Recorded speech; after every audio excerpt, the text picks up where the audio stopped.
Desculpem o corte abrupto, né, do nosso vídeo. Voltando então para os anos 50, a gente estava falando aí de algumas figuras que gravitavam aí nesse contexto de produção artística em diversos campos, né? Nós vimos aí um pouco na música, né? Vimos um pouco nas artes plásticas e vimos um pouco numa relação, vamos dizer assim, conceitual entre fotografia e artes plásticas, né? Com essa noção aí que a gente falou da perspectiva, mudança dessa visão chamada monocular. Uma coisa também muito importante a gente notar é a presença e a utilização de ferramentas, como por exemplo a gente acabou de mencionar da fotografia, por artistas. Então eles se apropriam do recurso de linguagens como a fotografia para comunicar uma mensagem que é deles. Um exemplo disso é a Gina Pani, uma performer, né? Uma artista, uma fotógrafa, que na verdade é uma performer que se utiliza da fotografia. Ela vai falar que o corpo dela é a mídia que ela vai trabalhar, né? E ela usa a fotografia para registrar aqueles instantes. E o trabalho de muitos outros artistas vai nessa direção. Uma outra figura muito importante que também se apropria do recurso fotográfico, né, como a gente está falando agora sobre fotografia, é o Andy Warhol. Andy Warhol, obviamente, não se limita só ao campo da produção fotográfica, né? Aliás, pouco a gente sabe sobre o trabalho de produção fotográfica dele. Ele tem muito mais força em outros âmbitos, mas um outro lugar que ele trabalha muito bem e tem realmente diversos insights sobre o campo de criação dele como artista, né, como cineasta, como produção audiovisual, né? Ele tem filmes como Empire State, né, Chelsea Girls e por aí vai.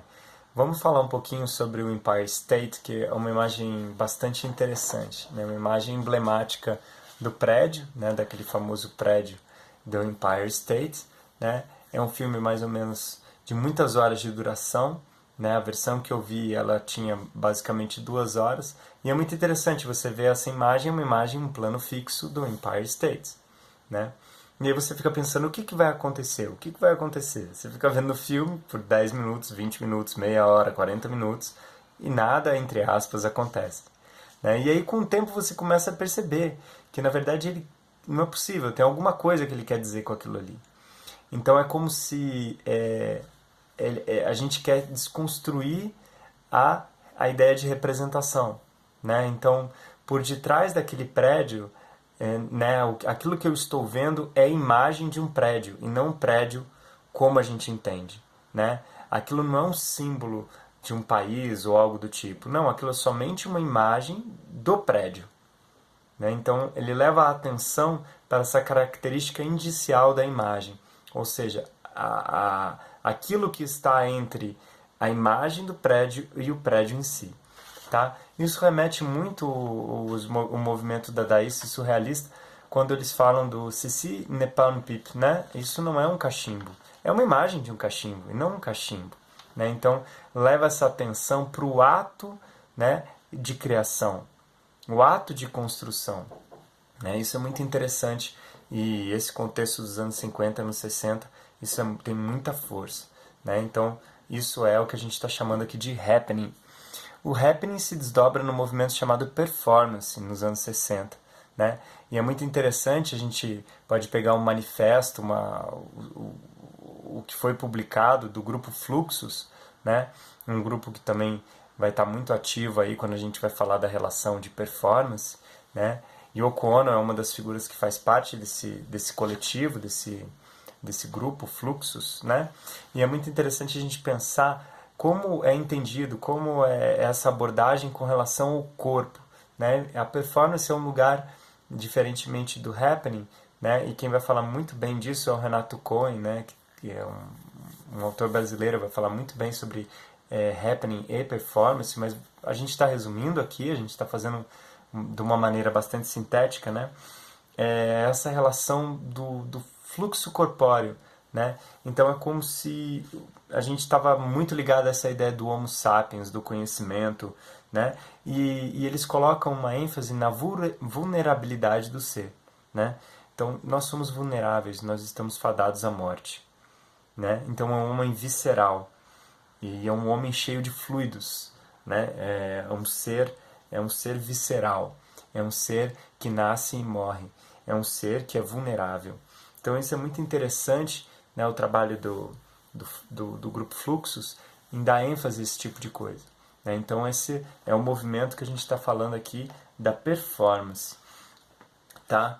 E nisso surge, né, no âmbito das artes visuais, né, surge com muita força uma produção, né, como, por exemplo, a construção e a apresentação de uma coisa chamada Movie Drum, né, que vai acontecer no início dos anos 60 já, né, 63 a 65, que é como se fosse um espaço fechado, né? E dentro haviam projeções em telas. Isso a gente está falando dos anos 60. Tá? Tem um trabalho muito interessante de um colega chamado Rodrigo Gontijo e outros textos, né, que vão tratar disso de uma maneira muito bacana, né, de como é que foi essa construção aí do que a gente está falando, né, das primeiras imagens, das primeiras relações que a gente está falando da linguagem do videoclipe. Tá? Outro trabalho muito interessante, né, é o trabalho do Single Wind Turquoise Band, né, quando a gente tem essas projeções e utilização de cores, tá, junto com a relação sonora. Isso é muito interessante para a gente poder ver essa relação dos músicos tocando e de projeções. Então, são primeiros momentos em que a gente vê essas duas coisas acontecendo ao mesmo tempo. Tá? O trabalho do Elliot Sica também é muito interessante nessa direção, quando ele fez o Cosmococa, né?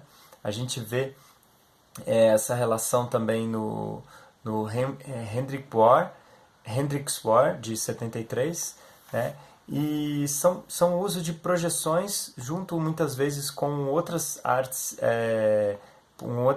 além da arte visual, tá? É muito interessante a gente falar, e a gente vai fazer um outro vídeo sobre isso, só para a gente encerrar, esse procedimento que acontece depois desse período que eu estou colocando para vocês, que é dos anos 80. Então vamos fazer um último vídeo sobre isso para a gente encerrar esse pensamento de como a gente chega